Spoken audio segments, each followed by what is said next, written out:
साल 2016 में मोदी सरकार एकदम पूरा तरह से 1000 और 500 के जो भी नोट थे उसे पूरा तरह से दबा करके बंद कर दिया। तो उस समय एकदम लोगों में बेचैनी फैल गया था, एकदम आतंक मच मच गया था पैसा को लेकर के कि पैसा कहाँ जमा करें, कैसे क्या करें। व्यापारियों को तो और दिक्कत था, छोटे बड़े जो भी दुकान थे उसमें भी बहुत ज़्यादा समस्या था। तो उस समय पेटीएम एकदम उस उभर करके आया सामने और पूरा तरह से अपने इंडिया में जितने भी कस्टमर थे उसको अपने में ले लिया, अपने में कैप्चर कर लिया। मतलब कि लोगों का पूरा तरह से उस पे विश्वास जम गया और लोग उसको पेटीएम पे लोगों को बहुत ज़्यादा आसान होने लगा कोई भी पेमेंट करने में। तो इस तरह से एकदम पूरा तरह से पेटीएम ऊपर ग्रो करने लगा। तो आरबीआई ने ही फिर से बोला कि पेटीएम को एकदम मतलब एक बैंक की तरह बना दो। तो बैंक बनाने के लिए पेटीएम को आदेश दे दिया। तो पेटीएम बैंक भी बन गया, मतलब कि वो हाई लेवल का बैंक नहीं बना, छोटा ही बना, लेकिन बैंक जैसा सारा सुविधा इसमें शुरू हो गया। तो किस तरह से क्या हुआ कि सरकार और आरबीआई ने इसे बंद करने के लिए इस तरह का निर्णय लिया है, तो इस वीडियो में उसे पूरा तरह से छितार-छितार के एकदम छींट देते हैं।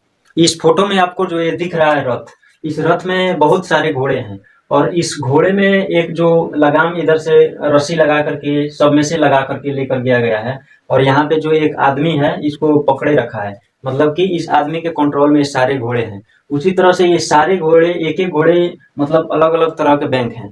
जैसे कि सेंट्रल बैंक हो गया, बैंक ऑफ इंडिया हो गया, बैंक ऑफ बड़ौदा हो गया, पंजाब नेशनल बैंक, मतलब इस तरह से अलग अलग तरह प्रकार के बैंक हैं। तो इतने सारे बैंक हैं और इन सब का कंट्रोल आरबीआई के पास रहता है। कंट्रोल मतलब कि ये किस तरह से काम करेंगे, जिस तरह से ये घोड़ा किस तरह से रोड पे दौड़ेगा, कहीं गड्ढा गुड्ढा होगा तो ले जाकर के कहीं उसी में उल्टा ना दे।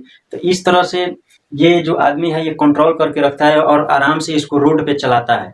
उसी तरह से आरबीआई एकदम अपने से कंट्रोल करके सारे जो भी बैंक हैं उनको अपने में कंट्रोल करके कि किस तरह से बैंक को मैनेजमेंट करना है, कितना पैसा निकालना है एक बार में, किस तरह से क्या करना है, कितना टैक्स रखना है और कितना ब्याज देना है। वो ब्याज देना बैंकों के ऊपर भी निर्भर रहता है कि कौन बैंक कितना क्या करेगा। तो इस तरह से पूरा तरह से कंट्रोल आरबीआई के पास रहता है, रिजर्व बैंक ऑफ इंडिया के पास। आरबीआई का कहना है कि ये पेटीएम आरबीआई का रूल जो होता है उस रूल का पालन नहीं कर रहा है। तो 2018 में एक नोटिस भी दिया था, आरबीआई बोला था पूरा तरह से, इस कटिंग में आप देख सकते हैं 2018 में ही आरबीआई बोल दिया था कि आरबीआई का जो भी रूल नियम है उसका पालन करके चलो।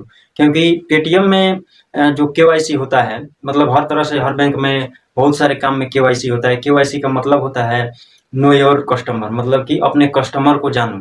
जैसे आपका कोई खाता होगा दूसरे बैंक में तो उसमें आप केवाईसी जाकर कराएंगे, तो केवाईसी का मतलब हुआ कि वो वह बैंक आपको जाने कि हाँ आप कौन आदमी है, कहाँ का रहने वाले हैं। इसी चीज को केवाईसी कहते हैं, नो योर कस्टमर, अपने कस्टमर को जाने। तो आप लोग जाते हैं केवाईसी कराने तो आधार कार्ड लगता है, मतलब कि कोई ना कोई प्रूफ लगता है। तो उसमें मतलब वो प्रूफ को एकदम अपने में बैंक में या फिर जहाँ भी केवाईसी होता है वहाँ पे ऐड कर लेता है। तो वह बैंक या फिर जो जहाँ भी केवाईसी होता है वो समझ जाता है कि ये आदमी मतलब यहाँ का है, इसका नाम ये है। तो इस तरह से केवाईसी होता है। तो पेटीएम में जो भी केवाईसी होता था वो ज़्यादा यूजर होने की वजह से, जब नोटबंदी हुआ था तो बहुत ज़्यादा समस्या हुआ था। तो ज़्यादा यूजर होने की वजह से, ज़्यादा ग्राहक होने की वजह से केवाईसी अच्छे से नहीं हो पा रहा था। तो केवाईसी के कमी की वजह से लोग पैसा इधर उधर भेजते थे तो पेटीएम में पैसा फंस जाता था, जिसकी वजह से आरबीआई को भी ये चीज़ पता चल रहा था, नज़र में था, आरबीआई को भी दिख रहा था। तो आरबीआई 2018 में ही बोला था कि अच्छे से काम करो, आरबीआई का जो भी रूल नियम है उसका फॉलो करो, और कुछ बता भी रहा था तो उसको पेटीएम मतलब पूरा तरह से नज़रअंदाज कर रहा था। उसी तरह 2022 में भी पेटीएम को मतलब पूरा तरह से, इसमें आप देख सकते हैं स्पष्ट किया है कि पेटीएम में जो भी लोग अकाउंट खुलवाए हैं उन लोगों का डेटा पेटीएम चाइना में मतलब भेज दे रहा है, चाइना से बेच दे रहा है, कुछ मतलब ऐसा कहना है। 2022 में भी ये चीज़ कहा था। तो इन चीज़ों को अगर देखा जाए तो पेटीएम पता ना चाइना में ये लोगों का डाटा भेजता है या नहीं भेजता है, लेकिन ऐसा कहना है। क्योंकि जो पेटीएम है उसमें चाइना का 9 से 10% शेयर है। चाइना का जो अलीबाबा कंपनी है, इसी का कंपनी अलीबाबा का छोटा सा, इसी का मतलब इसी का कंपनी है दूसरा छोटा सा, तो उसका शेयर इसमें है। पेटीएम में 9 से 10% है शेयर का, मतलब कि पेटीएम में उसका 9 से 10% का मतलब हक है। तो वो कुछ डाटा मांगता होगा यहाँ के लोगों का, यहीं का लोग का जो यहाँ का लोग हैं वो कस्टमर हैं, तो यहीं के लोगों का डाटा मांगता होगा, ऐसा मतलब कहना है आरबीआई का। तो इस तरह से आरबीआई का ये भी क्लेम था कि पेटीएम यहाँ के लोगों का डाटा चाइना में बेच दे रहा है, चाइना में भेज दे रहा है। तो इन समस्या को लेकर के आरबीआई बोल रहा है कि ये सब समस्या सही नहीं कर रहा था इतना दिनों से, तो अभी अभी बोल रहा है कि पेटीएम को बंद कर दिया जाएगा। इस पेटीएम में अगर देखा जाता है तो किसी का भी पैसा नहीं फंसेगा। जो शेयर खरीदे हैं इसमें पेटीएम के अंदर, जो भी शेयर लोग खरीदे हैं, गोल्ड खरीदे हैं लोग, वो उन लोगों का मतलब कि शेयर डाउन हो जाएगा, उन्हीं लोगों को नुकसान होगा।